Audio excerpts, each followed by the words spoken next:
Happy marriages can be happier, and shaky marriages can mend. Specific insight and custom codes work.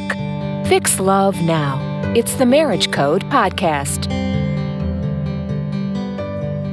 Ladies and gentlemen, welcome back to the show. You've got Obie and Belinda Ndu. All right, you all, and we've got two of our regulars here in our audience here. But listen, let me go ahead and share with you guys this real quick.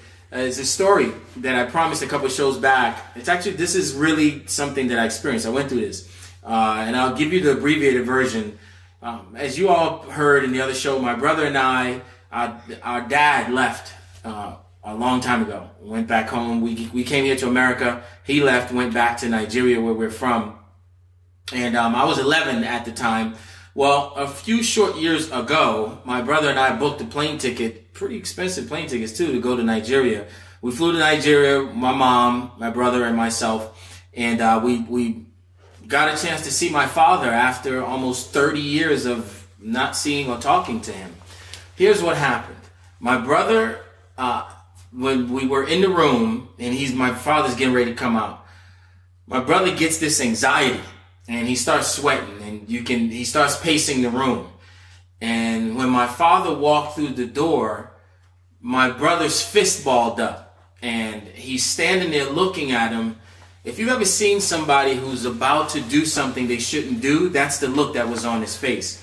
And I looked and I saw everything play out in front of me. I grabbed my brother's hand and I said, don't, just relax. Now, you guys, before I tell you the rest of the story, 15-second backdrop. Everybody deals with pain and trauma differently. My brother internalized my father's absence, and it turned into very, very, very acute anger. Very acute anger. And so when he's sitting there now looking at my father, who he hasn't seen, who left him with this big void, he hasn't seen him in almost 30 years, he has all this anger and frustration. In that moment, he wants to take that anger out. So when I grabbed his wrist, I don't know where these words came from. It had to be God. I literally whispered in my brother's ear. I said, listen, you have a son. His name is Reggie. He's 2.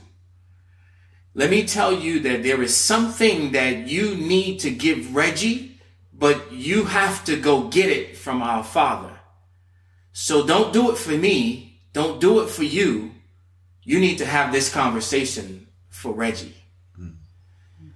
And I kind of want to set the tone for the talk that I want to have with you guys today around that in our fathers. Their presence and or absence. What has it contributed to your life?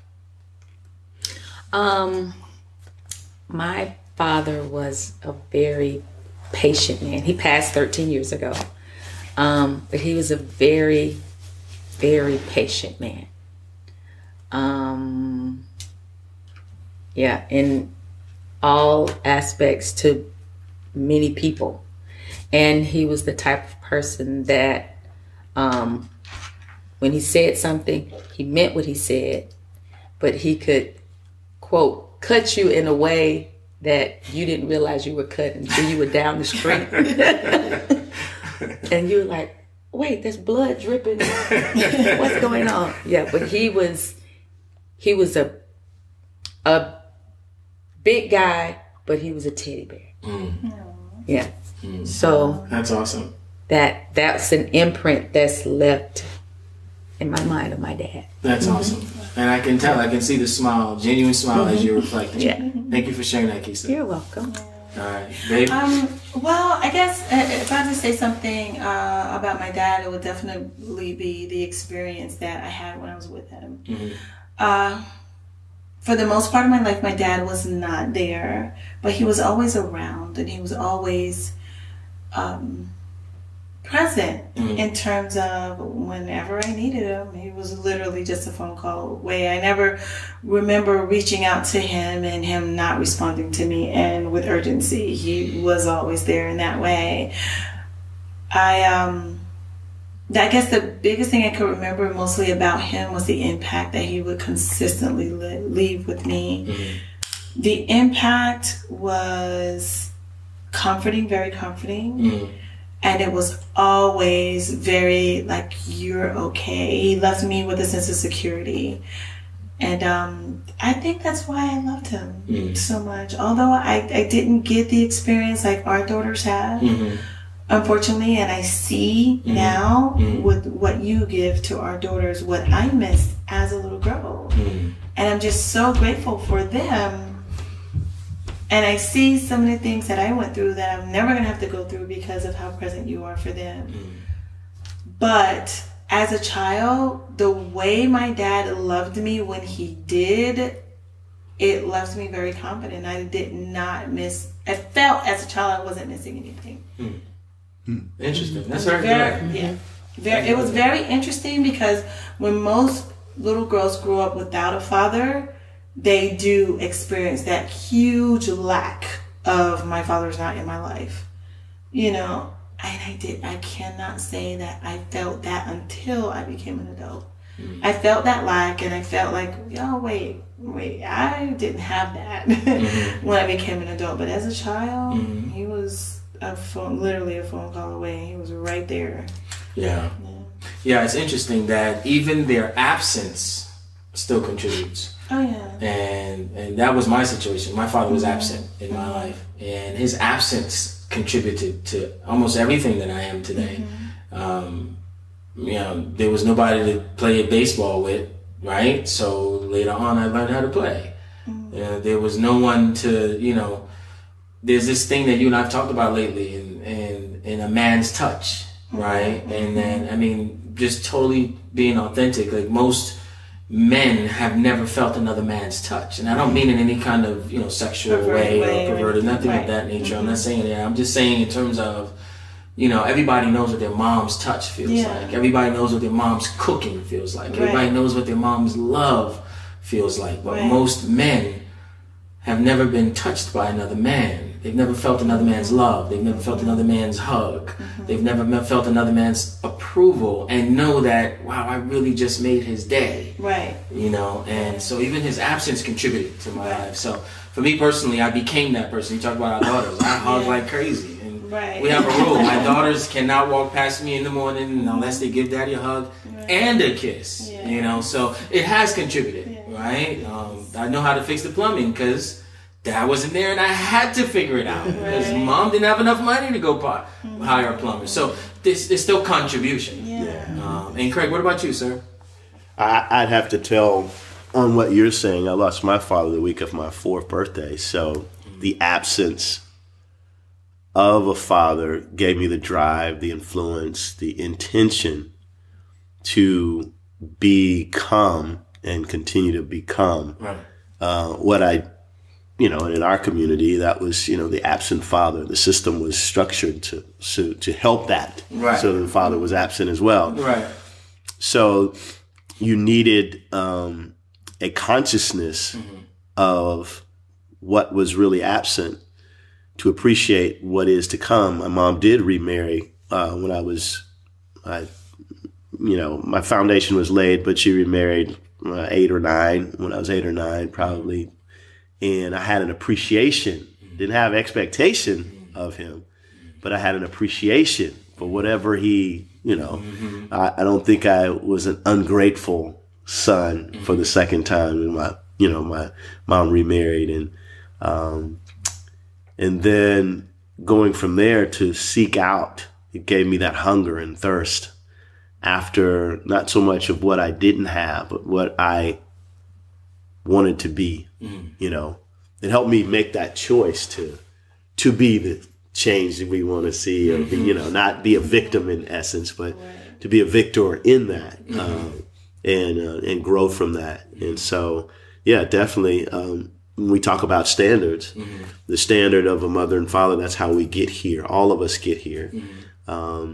Whether that's in a marriage or not, there's a standard that you put this together to make this happen, and that's where it flows from, you know, and that's the primary foundation of that. So I would say fathers play a big part of that foundation, and it definitely has played and is continuing to play a big part for me each day.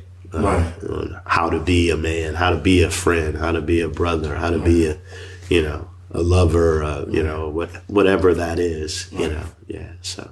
Yeah, that's awesome. That's awesome. I think that a lot of times, and speaking as a dad, right? I got to take a stand for the dads that are out there. All you fathers out there, I'm taking a stand for us. We don't want any more ties on Father's Day. Right? Or socks.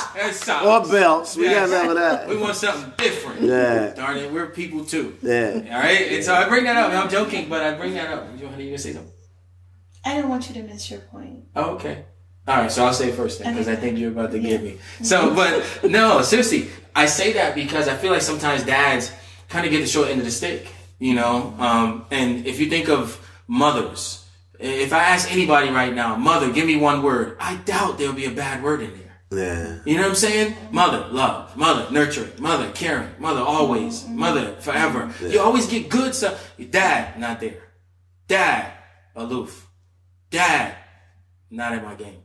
I mean, you can get all these things that just don't seem so positive. Yeah. Right? And so that's why I said earlier, even in the absence, there is contribution. Right? What's that saying? Even a broken clock, right? Twice a day is right? So dads, if I was to go around the room and ask you guys a question, what would you say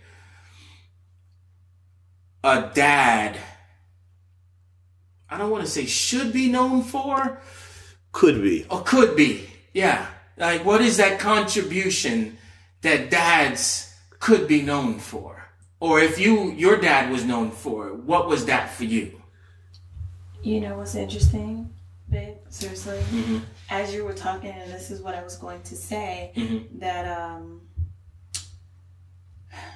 something came present for me. Mm-hmm. As I became an adult, and I go back and I remember my relationship with my dad, and even how the first year of our marriage, how I interacted with you, I literally had to learn that men had feelings. I don't know if you guys, because we grew up thinking that, because most people teach men, you have no business crying, you have no business expressing your emotions, you're supposed to be, you're a sissy if you do that, da-da-da-da. So there was never a safe space in our entire culture and society for men to communicate hurt, pain, desire, or lack of anything. So men were made to go inward rather than staying out and being expressive like us. And most of the time, because their emotional needs were never addressed, how could something be cared for that's never addressed? Or acknowledged. Most of the time, they were never acknowledged. And most of the time, because that was the case for most of our fathers and also most of our men today, they are out trying to take care of themselves. Because there is no space. So that's one of the ways that, not trying to venture off from the subject, is one of the things, one of my main focuses for women in Covenant Marriages Academy is take care of the hearts of the men that are in your life. Force them, without being forceful, to open up. Or use your power, the purpose. Use the power that you have, the purpose, to help them into that and introduce them to that. Exactly. That's exactly right. So, and that I think that's a big thing. So one thing I began to do, instead of just acknowledging the fact that my father wasn't there, I began to acknowledge what his struggle must have been. Like, one of the things that God recently showed us was, we see who's hurt us. And God knows and sees who's hurt them. And so often, if we can just empathize with their situation, and not saying that we're going to ignore ourselves or be self-destructive in any way, but sometimes, if we just take a moment and just get outside of ourselves and into the life of that person. That's where God is. That's where he's at. He's looking at it from that perspective. That's why we can never go to him about our spouse or about someone else that got us, because we see what's been done to us and God sees what's been done to them. Wow, Yeah. that's powerful. Yeah. That's absolutely. I think that's a good segue too for us to start to wrap the show up here. I think it's awesome that we men get to have a different voice. There's a different texture brought into the conversation around men, and that even in our absence, in our worst, we're still contributing some good. Yeah. But how much good is contributed from so many who are present that just goes such unrecognized because it's not part of the main conversation that men contribute, and their contribution is just as valuable. So thank you all for listening to us today. Look forward to seeing you guys on the next show. Marriages need lifelong learning. Visit www.covenantmarriageacademy.com. Learn, see, and grow in marital bliss. We have video help, counseling appointments available, and more. The Ndus have solutions specifically for you. Fix love now.